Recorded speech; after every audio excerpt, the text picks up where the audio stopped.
Boa noite a todos. Eu me chamo Mariana, eu sou a palestrante. Então, como eu disse, meu nome é Mariana. O tema da palestra de hoje é o poder da determinação. E esse tema está baseado no capítulo 1 do Evangelho segundo o Espiritismo, que diz: eu não vim destruir a lei. Para a gente dar início ao tema de hoje, eu gostaria de ler o início desse capítulo, que, como eu disse, o tema desse capítulo é não vim destruir a lei, mas o tema da nossa palestra é o poder da determinação. Jesus disse: não pense que eu vim destruir a lei ou desmentir o que os profetas disseram. Não vim destruí-los, mas vim dar cumprimento às leis de Deus.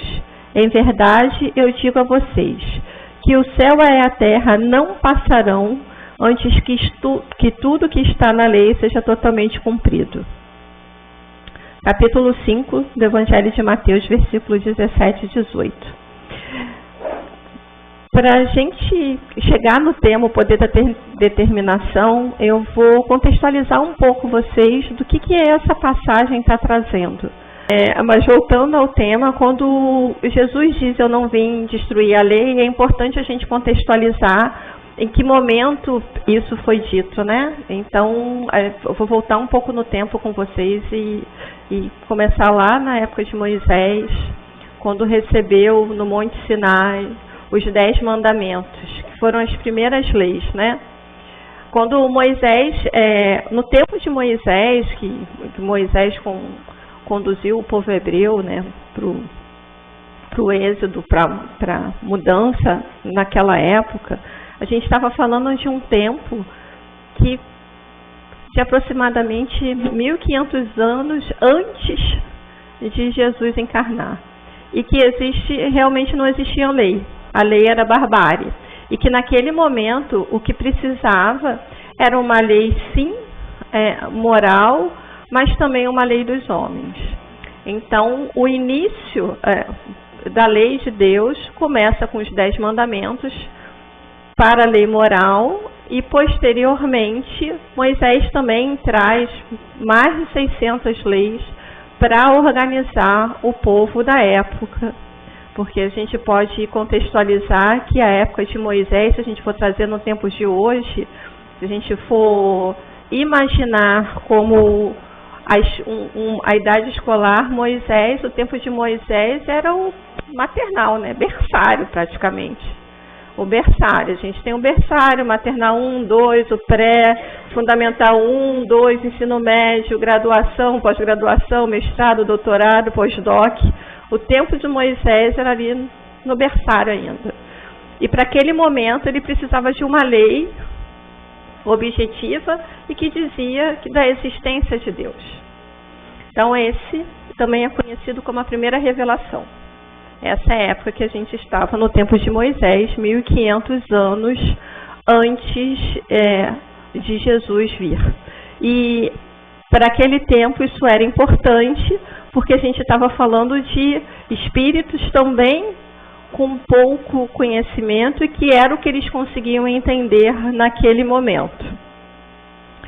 Depois disso, a gente teve a segunda revelação, que é o momento em que Jesus vem e nos ensina, e por isso essa frase, eu não vim destruir a lei, ele vem trazer que ele não veio destruir a lei que foi ensinada por Moisés, e sim exemplificá-la através do amor e da caridade. Então, retomando, né, a gente estava no momento lá com a humanidade ainda engateando e Moisés recebeu, né, os 10 mandamentos para orientar o povo naquele momento. Naquele momento, né, se a gente for ainda fazer analogia com a escola, não adiantava a gente exigir que as pessoas já soubessem ler e escrever se eles nem conheciam as letras ainda, né? Então, para aquele momento que a humanidade passava, era necessário aquelas leis para o início do direcionamento do conhecimento de Deus. 1.500 anos depois, vem Jesus, né? e nos ensina principalmente através do exemplo a vivenciar as leis de Deus e a vivenciar todo o ensinamento que Jesus nos traz e que o Novo Testamento no Evangelho também exemplifica. E Jesus foi o exemplo realmente de amor, né, de caridade. Então, quando ele diz eu não vim destruir a lei, ele está dizendo justamente isso, que ele não veio destruir a lei, ele veio trazer uma interpretação da lei baseada no momento que a evolução moral daquele povo que estava vivendo naquele tempo tinha capacidade de entender. E como Jesus fez isso? Né? Por isso que muito a gente tem dos ensinamentos de Jesus através de parábolas.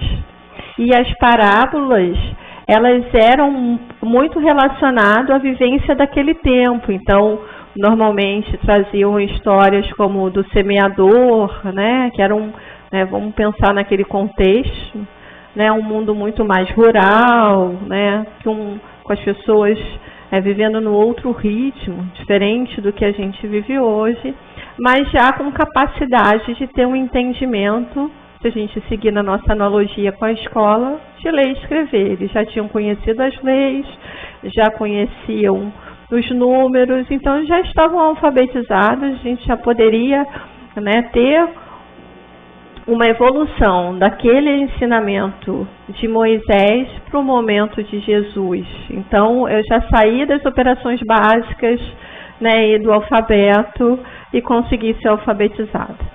Então, essa é a segunda revelação.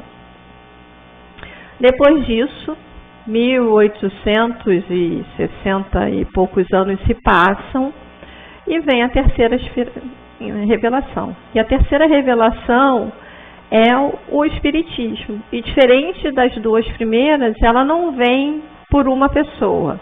Ela vem por diversos espíritos, né?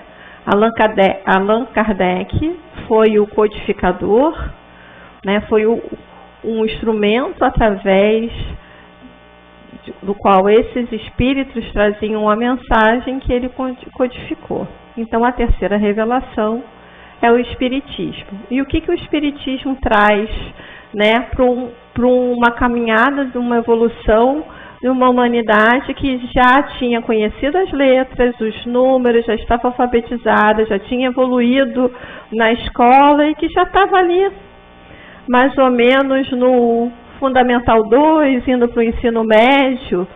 Então, ele começa a dizer, bom, existe a lei de Deus, existe a lei do amor e existe a ciência. E a ciência, ela não pode ser um contraponto da lei de Deus. Pelo contrário, tudo vem para um objetivo em comum, para uma explicação em comum, porque elas não são contraditórias. Elas seguem o mesmo objetivo. E Allan Kardec, que era um professor, né, Leon Denisard é o nome dele, fez esse papel como um bom cientista.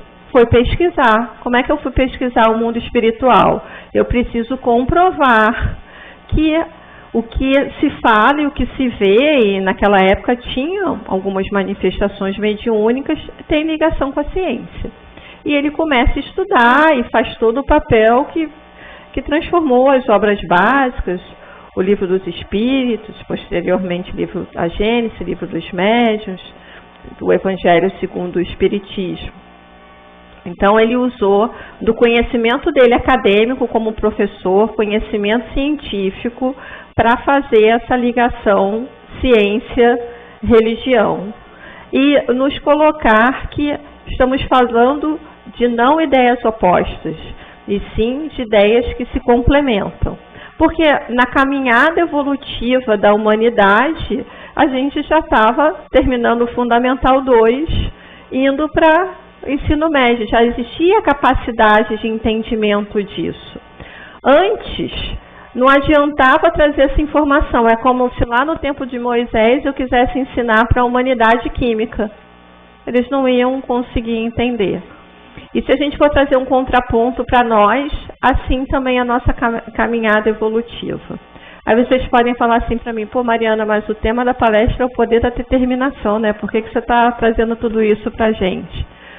Para Moisés, para Jesus, para Allan Kardec chegarem nesse ponto de mostrar através, seja do conhecimento científico, seja da pesquisa que Allan Kardec fez, de Jesus com exemplo, Moisés com uma grande missão, que era pegar um povo, né, dar um direcionamento, levar para uma nova era, vagou 40 anos do deserto com aquele povo, precisava mesmo de alguma forma ter leis para organizar a sociedade daquela época. O que eles têm em comum? A determinação, porque também não foi uma tarefa muito fácil para eles, né? Então, a gente pode trazer isso que o Evangelho nos traz, que quando Jesus fala o céu e a terra não passarão, ele está falando justamente disso, que existe um mundo físico e um mundo espiritual, e essa evolução desde Moisés até a codificação da doutrina espírita, trazer o espiritismo, ele está trazendo justamente isso. Bom, nós somos só aqui o corpo físico, somos espíritos encarnados em corpo físico. Nossa etapa encarnada nesse planeta faz parte da nossa caminhada evolutiva.